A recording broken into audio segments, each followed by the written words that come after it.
नमस्कार दोस्तों, आप सभी का हमारे चैनल स्पिरिचुअल भादवी धनु में स्वागत है। आज मैं आपको गणेश जी की चमत्कार की एक नई कहानी सुनाने जा रही हूँ। एक बार की बात है, एक गांव में एक दूध वाला रहता था। उसने कई सारी गायें पाल रखी थीं। वह दूध वाला व उसकी पत्नी गायों की बहुत ही सेवा करते थे। दोनों मिलकर गायों को अच्छी तरह से चारा पानी देते थे और दूध के समय दूध निकाला करते थे। फिर वह सारा दूध ले जाकर अपने ग्राहकों के घर दे आया करता था।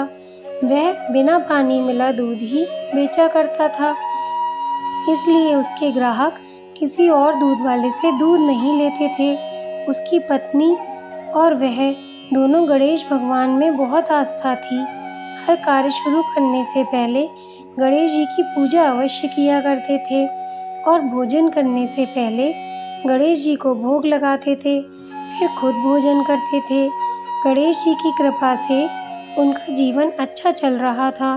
वह दूध वाला व उसकी पत्नी दान पुण्य करने का कोई भी मौका हाथ से नहीं जाने देते थे।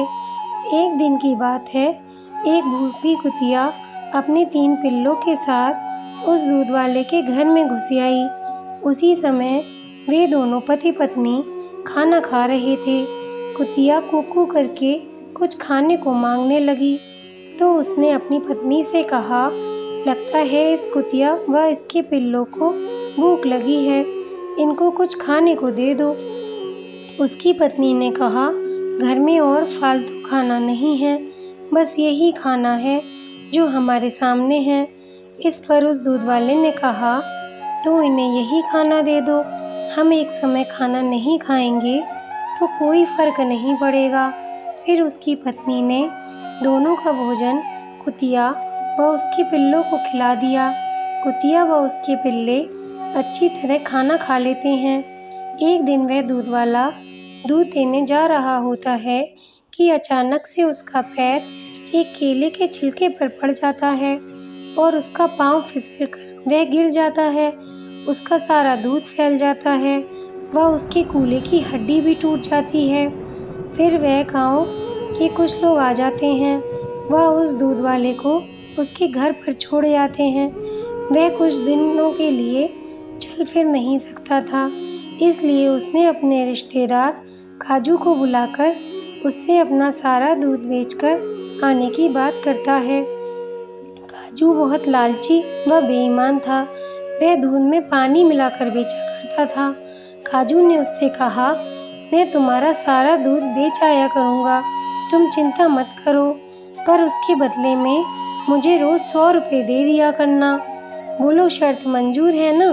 तो वह दूध वाला मान जाता है और काजू को रोज़ 100 रुपये दे दिया करता है। एक दिन काजू के मन में लालच आया। वह सोचता है, क्यों ना दूध में पानी मिलाकर बेचूं, किसी को कुछ पता नहीं चलेगा और अधिक मुनाफा भी होगा। उसने ऐसा ही किया।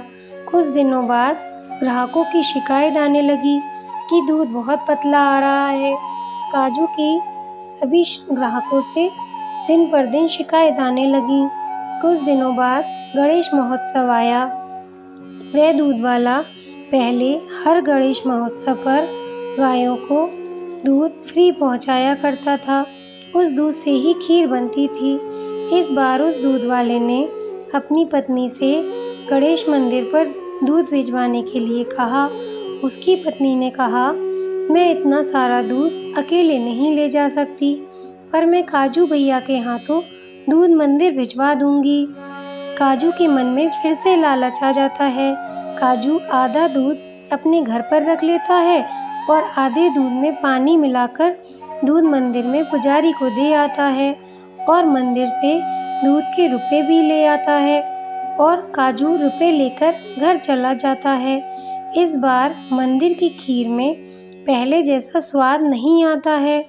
इस बात से गुस्सा होकर गांव के मुखिया जी व अन्य लोग उस दूध वाले के घर जाकर कहते हैं कि तुम गांव से निकल जाओ। वे कहते हैं कि 2 दिन के अंदर गांव छोड़कर चले जाओ। फिर वह दूध वाला बहुत परेशान हो जाता है। उसे कुछ समझ में नहीं आता। वह गणेश जी के सामने हाथ जोड़कर कहता है, हे प्रभु, मैंने तो कोई पाप नहीं किया है, ना ही दूध में पानी मिलाया है और ना ही उसके रुपए लिए हैं। उसी रात काजू के घर में 2 चोर आ जाते हैं और काजू को बांधकर उसका सारा सामान व उसकी गायों को ले जाते हैं। उस दूध वाले के सपने में गणेश जी आते हैं और कहते हैं कि मैं तुम्हारी भक्ति से बहुत प्रसन्न हूँ। मुझे सारी सच्चाई पता है, सारा दोष उस काजू का है। तुम्हें चिंता करने की कोई आवश्यकता नहीं है। मेरी कृपा सदैव तुम पर बनी रहेगी। तुम पहले की तरह सुख से अपना जीवन व्यतीत कर पाओगे। गणेश जी की कृपा से उस दूध वाले का टूटा कूला सही हो जाता है और गणेश जी अंतर्ध्यान हो जाते हैं। अगले दिन वह दूध वाला मंदिर जाता है और पुजारी जी को सारी सच्चाई बताता है। सभी गांव वाले काजू की सच्चाई व धोखाधड़ी पहले से ही जानते थे, इसलिए मुखिया जी व गांव वाले मिलकर काजू को गांव से बाहर निकाल देते हैं।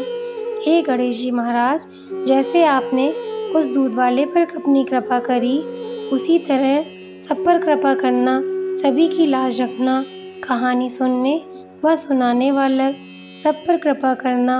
अगर आपको वीडियो अच्छी लगी हो तो वीडियो को लाइक एंड चैनल को सब्सक्राइब करना ना भूलें। बोले गणेश जी महाराज की जय।